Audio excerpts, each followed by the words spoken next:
الحمد لله رب العالمين، وصلى الله وسلم على سيد المرسلين خاتم الأنبياء محمد وعلى آله وصحبه أجمعين. روجي كان بيغمري خواه عليه الصلاة والسلام بانجي بلالي كوري رباحي كرت بلالي حبشي فرمي أعدي بلال ولا رستيكي ببلال وت چنوشيكي ببلال وت بلال هرچي ناخوشي هبو لبيري چوه ايو أزانن بلال چون هاتناو إسلامه ايو أزانن بلال كوري رباح چون بو رفيقي بيغمري خواه صلى الله عليه وسلم لم دنيايا. بلال كم كسب ولا صحابة هندي بلال ناراحتي بتشجي لسر لا إله إلا الله وتوحيد لسر أم إسلامه بلام أو رجاء كبيغمري خواه صلى الله عليه وسلم أم چنو شيء ببلال ود بلال هرچي ناخوشي هبو لبيره وچو أو اندمج ديكي خوش بو فرمي يا بلال حدثني بأرجى عمل عملته في الإسلام. تو چيت كردوا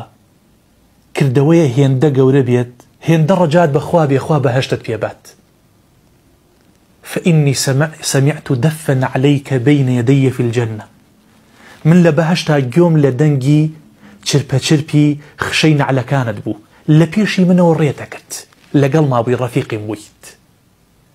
خوشترين روجكاني بلال أو روجبو كوا مجدي بهشتي بيدرا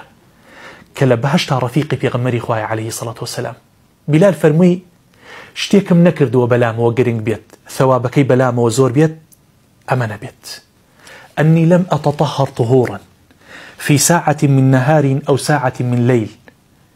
إلا صليت بذلك الطهور ما كتب لي أن أصلي. فرمي أوي من شكبرم كردوية كواها ميشل سريبو بيتم بردوان بيتم أما بوا شو بي يا روج بي هركات يدزنيوجم قرت بيت بو دزنيوجوا نيوجي سنتم زور كردوه ببيت وانا نيوجي سنتم لدواي أو دزنيوجوا كردوه لبيرت نجيت. والله أم كردوي إما بكم يزاني بلام بأم كردوية لقل توحيد لا إله إلا الله بإيمانك شاكوا بتوحيدك شاكوا بلا إله إلا الله شاكوا بإيمانك زور بتوا أم كردوي أدقيني تأوي كواتو ببيتا رفيقي بيغمري عليه الصلاة والسلام لدواي دزنيوش چن يبوت أكريت نيوش بك نيوجي سنت نيوجي دزنيوش نيوجي مطلق هر ناوي بني نيوجي سنة تا أطواني نيوش بك دو چوار شش هشت دا دوانزة چني لتواناتا يبيك. ربيعي كوري كعبي أسلمي يك يقولو كساني كوا خلقي صوفة بو لناو مزقوتا أمايوا هر كاتي بيغمري خواه صلى الله عليه وسلم بيستعيد دزنيوش بشوريا خلال ربيع الراية كرت حاجتكاني بو حازر أكردو آي دزنيوجي بو حازر أكردو آي كرد دسي بيغمري خواه صلى الله عليه وسلم. بيغمري خواه صلى الله عليه وسلم روجي كان هات فرمي اي ربيعة سلني دعوة اشتيكم ليبكا حزكم هاوكاريتكم حزكم خلاطي دياريك بيو بخشم. ربيعة فرمي أريد مرافقتك في الجنة.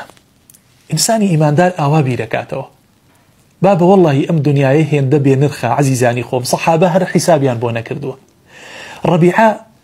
هجارترين كسي صحابي لمزقو تامينيته أصلا مالينية بيغمري خواه صلى الله عليه وسلم هاتوه فرميه من أمين خزمتكم سلني دوام ليبكا أم دنياي ولانا وشقك لدنيا داوة ألي منشي أريد مرافقتك في الجنة لبهشت أموية شون لم دنيا آوان زيكتم رفيقتم أموية لبهشتي شالق الطابب.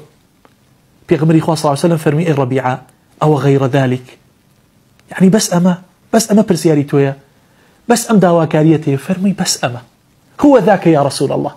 تنها أمامي هيك تربناوي لبهشتا آوابم لقلتويا شون لم دنيا آوا رفيقم لقلتويا. في غمري خواه صلى الله عليه وسلم فرمي ربيعة فأعني على نفسك بكثرة السجود تا أطواني زور سجد بره وتا زور نيوجي سنة بك تا بوت أكريت بچو سجدة تا بوت أكريت نيوجي سنة زور بك أوا أبيتا رفيقي في غمري خواه عليه الصلاة والسلام بويا هر كاتي دزنيوج شوري دور كاتبو چوار كاتبو شش كاتبو ببيتوانات والله أو كردوية أدقيني تأوي كواتو ببيتا رفيقي رسول الله عليه الصلاة والسلام لكيويا لبهشتا بهشت بريزانم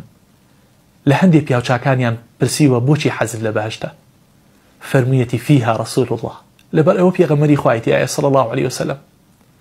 بريزانم بینینی پێغەمبەری خوا صلی الله عليه وسلم لەم دنیا ئەبێت چ تام و لەزەتێکی بەخشی بێ بە سەحابە ئێمە نەمان بینی بەڵام ئەبێ لە قیامەتا چی بێت تۆ لەگەڵ یا بیت و هاوسەی بیت و ڕەفیقی بیت لە بەهەشتێکا کەوا نەخۆشیتیان نیە ناخۆشیتیان نیە ئەسڵ مردنیتیان نیە. بارك الله فيكم. السلام عليكم ورحمة الله وبركاته.